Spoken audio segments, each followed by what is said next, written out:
Bueno, Rodrigo también nos hablaba de economía y vamos a seguir justamente en materia económica. Vamos a hablar del presupuesto 2020 y las medidas anunciadas esta mañana también por el presidente Sebastián Piñera. Por eso nos acompaña en Mega Noticias Update el economista Alejandro Alarcón, a quien saludamos a la distancia. ¿Cómo está usted, Alejandro? Hola, Claudia. Gusto saludarte. Igualmente, muy buenas tardes. Bueno, queríamos adelantar un poco lo que podría pasar con este presupuesto 2020, que desde hace ya algún tiempo han dicho que va a ser audaz, pero responsable, sobre todo tomando en cuenta el escenario internacional, la guerra comercial, el precio del cobre, la sequía sobre todo, que probablemente es algo que ha sucedido en las últimas semanas y que sin duda va a influir bastante, ¿no? Bueno, la demanda de la economía está débil, el consumo tiene una trayectoria, en mi opinión, cercana al 2%. La inversión también ha decrecido bastante, como hemos visto en los informes de política monetaria del Banco Central.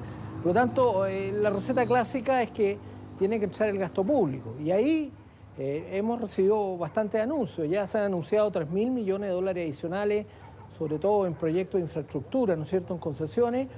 Pero ¿por qué la palabra responsabilidad es importante? Que usted la nombraba recién.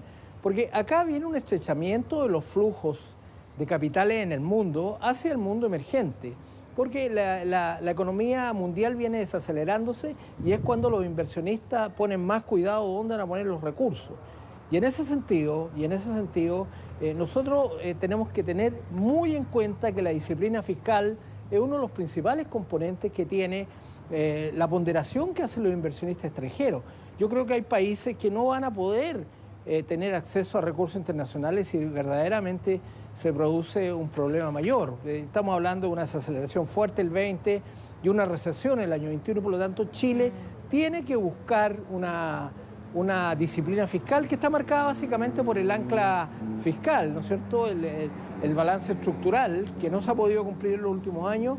Y por lo tanto sabemos cuáles son los números de crecimiento del gasto y también sabemos los énfasis que necesitamos, inversión social, pero también inversión en obras públicas que den trabajo. Sí, sin duda. ¿Cómo cambia también el escenario para elaborar este presupuesto? La baja expectativa de crecimiento económico, que en un principio se hablaba de un 3%, obviamente que es algo que también se tiene que considerar. Bueno, yo tengo un 3,3%, pero está contingente a que se apruebe la reforma tributaria, la llamada armonización tributaria. Sin el proyecto aprobado va a ser muy difícil que la economía tenga crecimiento por arriba del 3%. Y para eso necesitamos retomar un crecimiento de la inversión cercano al 6%. En estos momentos el crecimiento de la inversión está cerca del 4%. Y me apuran un poco menos del crecimiento del 4% para el año 2019. Para el año 20 tenemos que recuperar un 6, un 7%, un 8% de crecimiento de la inversión y eso va a permitir crecer 3%. Si no se aprueba la modernización tributaria, incluyendo el famoso tema de la integración tributaria, va a ser muy difícil que la economía pueda crecer más de 3%. Alejandro, sí, se ha propuesto esperar para lanzar el presupuesto a que se apruebe esta reforma tributaria, lo cual es difícil. Y también hay parlamentarios que critican que se pueda contemplar los ingresos que podrían generarse con la reforma tributaria si es plata con la que no se cuenta todavía. Bueno, es cierto, yo soy partidario que se vea la realidad, o sea que la discusión que tiene que terminar antes del 30 de noviembre, el 30 de noviembre es el último día que se pueda entregar el presupuesto, se va a presentar este lunes, pero el último día, el 30 de noviembre, la discusión se tiene que centrar en realidad, en cifras efectivas y sobre eso se tiene que construir el presupuesto del próximo año. Yo creo que sería peligroso que empezáramos a especular con lo que dije antes, que con esto vamos a tener más crecimiento.